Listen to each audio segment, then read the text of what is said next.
आज की सबसे पहली खबर, संभल से लेंगे अयोध्या का बदला। ये आप देख रहे हैं ना, संभल की शाही जामा मस्जिद, अखिलेश यादव और अवधेश प्रसाद, इसे लेकर बड़ा विवाद हुआ। दर्शकों, एक एक रिपोर्ट हमने आपको बताई, लेकिन अब मैं आपको बताने वाला हूं संभल को लेकर सियासी संग्राम कैसे तेज हो गया है, और आज यह बताऊंगा कि इसका कनेक्शन अयोध्या से कैसे है और योगी आदित्यनाथ का प्लान क्या है। आपको याद है ना, अयोध्या लोकसभा में बीजेपी हार गई थी, तभी से बीजेपी की नजरें टिकी हुई हैं। और इसी बीच संभल में हिंसा के मुद्दे पर सियासत हो रही है जो अब तक नहीं थमी है दर्शकों।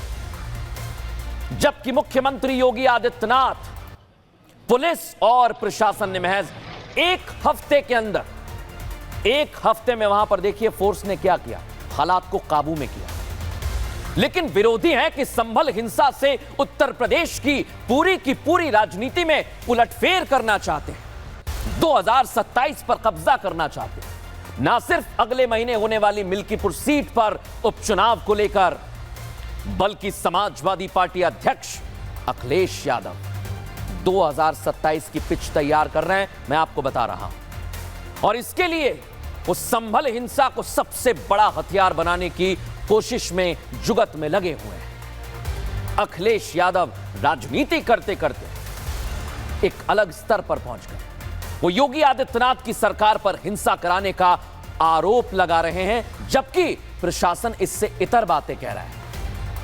क्या कह रहे हैं अखिलेश यादव, सबसे पहले आपको वो सुनवाता हूं। जो कुछ ये हुआ है घटना, ये पूरी घटना सरकार ने कराई है, अधिकारियों के माध्यम से कराई है।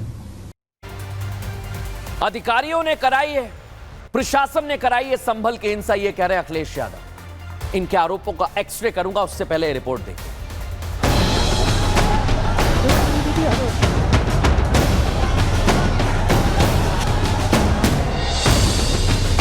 संभल में कैसे माहौल खराब किया गया। 1947 से लेकर के अब तक 209 हिंदुओं की निर्मम हत्या वहां हुई है। एक भी बार किसी ने उन निर्दोष हिंदुओं के लिए कभी दो शब्द नहीं कहे, उनके प्रति, उन परिवारों के प्रति संवेदना के शब्द नहीं कहे। 16 दिसंबर को यूपी विधानसभा की शीतकालीन सत्र में योगी आदित्यनाथ ने संभल हिंसा पर यह बयान दिया था। संभल का माहौल खराब करने का कसूर समाजवादी पार्टी पर लगाया था। योगी के इन आरोपों का जवाब समाजवादी पार्टी अध्यक्ष पूरे 23 दिन बाद देते हैं। उन्होंने संभल हिंसा को सुनियोजित बताया और इसका ठीकरा बीजेपी सरकार पर फोड़ दिया।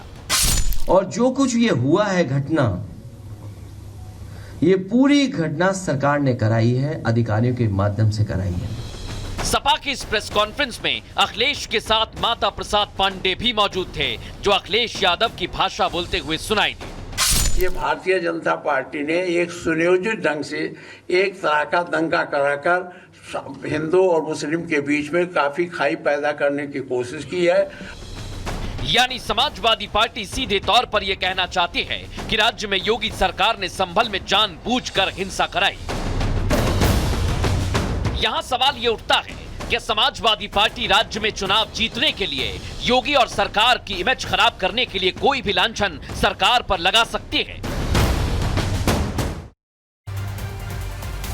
अब दर्शकों, एक एक करके आरोप तो लगाए जा रहे हैं, लेकिन आरोप पर जवाब क्या दिया जा रहा है, आइए जरा मैं आपको बता दूं कैसे आरोप लग रहे हैं। सपा सरकार पर आरोप लगा रही है, कह रही है सरकार क्या छिपाना चाहती है ये बताए। इधर से यूपी प्रशासन कह रहा है कानून व्यवस्था बनाने के लिए सियासी पार्टियां संभल से दूर रखी गई हैं। सरकार ने संभल में हिंसा कराई, समाजवादी पार्टी अखिलेश यादव कह रहे हैं। यूपी प्रशासन जवाब दे रहा है एफआईआर में हिंसा की एक एक जानकारी है और सपा के सांसद का नाम भी है। समाजवादी पार्टी एक और आरोप लगा रही है, प्लेसेस ऑफ वर्शिप एक्ट के तहत सर्वे नहीं हो सकता था।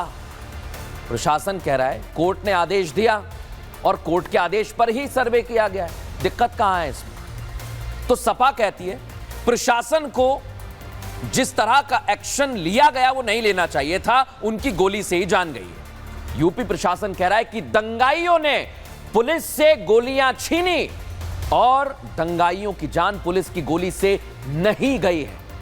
मैं बता रहा हूं दर्शकों, आपको याद है ना, संभल हिंसा में पाकिस्तान के कारतूस मिले थे, पाकिस्तान के कारतूस। तो फिर पुलिस पर यह आरोप क्यों लगाए जा रहे हैं, इसके पीछे की वजह रिपोर्ट में दिखाता हूं।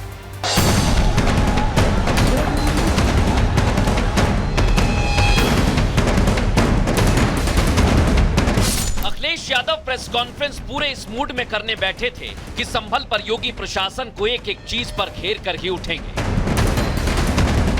संभल पर योगी प्रशासन को घेरने का कोई मौका उन्होंने नहीं छोड़ा।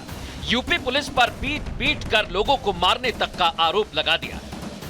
वहां जो लोग जेल चले गए, जब उनकी कहानी सुनने को मिलती है, इतनी अन्याय की कल्पना कोई नहीं कर सकता कि उनके साथ हुआ है। इतना पीटा कि जान चली जाती, और उन पर दबाव बना रहे हैं कि जैसा प्रशासन चाहता है वैसे बयान दीजिए आप। अखिलेश तो अखिलेश, माता प्रसाद पांडे ने भी पुलिस एफआईआर पर जमकर सवाल उठाए। ये कहना कि पुलिस जो है अपने गोली, अपने लाइसेंसी या जो उनके पास हथियार थे उससे नहीं चलाया, तो पुलिस हमेशा जब कभी इस प्रकार की कार्रवाई होती है तो गैर लाइसेंसी हथियार ले जाते हैं। समाजवादी पार्टी की तरफ से आरोप लगे तो बीजेपी ने अखिलेश यादव को इसका सटीक जवाब दे दिया। पत्थरबाजों के, अराजक तत्वों के समर्थन में खड़े हैं, वो उनको न्यायिक जांच पर भरोसा नहीं है। कोर्ट जाइए, अगर आपको लगता है कि कोई तथ्य है तो कोर्ट जा सकते हैं। ये प्रेस कॉन्फ्रेंस करके लोगों की भावनाएं भड़काने का प्रयास अब सफल होने वाला नहीं है। संभल हिंसा के मुद्दे पर विरोधी लगातार सियासीकरण करने में जुटे हुए हैं।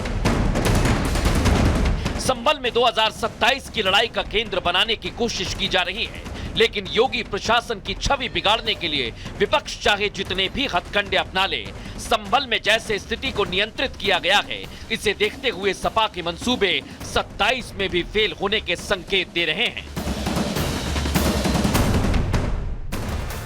दर्शकों, अखिलेश यादव के आरोपों की झड़ी यहां खत्म नहीं हुई। समाजवादी पार्टी ने संभल की शाही जामा मस्जिद के सर्वे पर सवाल उठाए और टीम जो पहुंची थी उस पर भी सवाल दागे। उनका आरोप है कि सर्वे करने गई टीम में बीजेपी के लोग शामिल थे, और जब विवाद बढ़ गया तो भीड़ को हटाने के लिए पुलिस ने आंसू गैस का इस्तेमाल नहीं किया, बल्कि सीधे गोली चला दी। ये आरोप कैसे लगाए जा रहे हैं, पहले आपको सुनवाता हूं। फिर 24 तारीख को सर्वे के लिए वहां गए।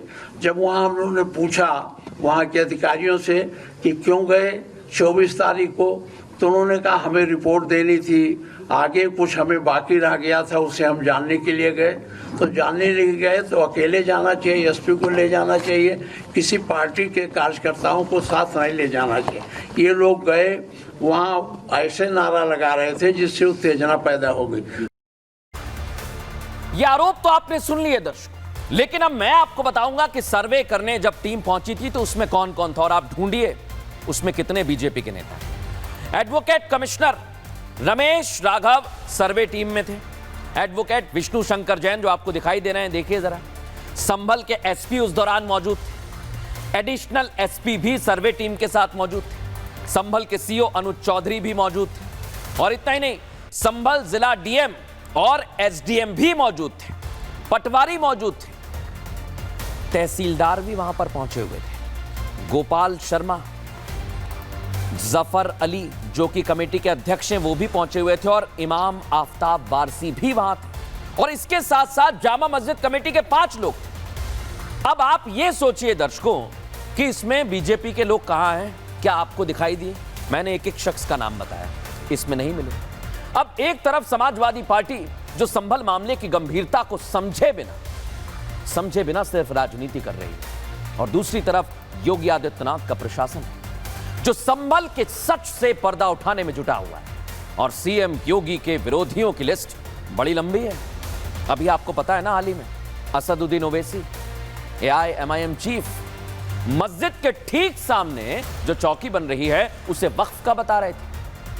पुलिस ने कार्रवाई भी की, अज्ञात के खिलाफ एफआईआर कर ली, और फिर दस्तावेज जो आए थे वो फर्जी पाए गए हैं, बता रहा हूं आपको। लेकिन अब जमीन का सच खुद सामने आने लगा है, और इस जमीन का मालिकाना हक रखने वाले शख्स के बेटे मोहम्मद खालिद है, और मोहम्मद खालिद ने पुलिस को एक शपथ पत्र दिया है, और उसमें एक एक चीज बताई उस शपथ पत्र में क्या है दर्शकों, ये आज आपके सामने बता रहा हूं। सत्यव्रत चौकी जो बन रही है वो आखिर कैसे है और किसकी है, आइए जरा दिखाता हूं आपको। सत्यव्रत चौकी जो लंबे समय से तैयार की जा रही है, काफी समय पहले पूर्वजों के बताने पर देखभाल करता था, यह कहा जा रहा है मोहम्मद खालिद के द्वारा। मुझे बाद में पता चला कि यह तो सरकार की जमीन है जहां चौकी बन रही है। मैंने जानकारी मिलते ही जमीन की देखभाल छोड़ दी। चौकी की जमीन से मेरा कोई लेना देना नहीं है, ये खालिद साहब कह रहे हैं। चौकी के निर्माण से मुझे कोई आपत्ति नहीं है। सुन लीजिए असदुद्दीन ओवैसी जी, खालिद साहब कह रहे हैं चौकी की जमीन पहले भी वक्फ की जमीन नहीं थी। सोचिए जरा, जिसकी जमीन पर चौकी बन रही है वो कह रहा है कि ये मेरी जमीन नहीं है, ये तो सरकार की जमीन है, राजस्व की संपत्ति है। और ये शपथ पत्र बताता है कि योगी का प्रशासन कोई भी काम पुख्ता सबूतों के बिना नहीं कर रहा है संभल में। लेकिन विरोधी उंगली उठा रहे हैं राजनीति के लिए, फिर चाहे वो ओवैसी हो या फिर अखिलेश यादव। इसलिए तो अखिलेश की इन दिनों सियासत घूम फिरकर संभल पर अटकी हुई है, इस चौकी पर अटकी हुई है।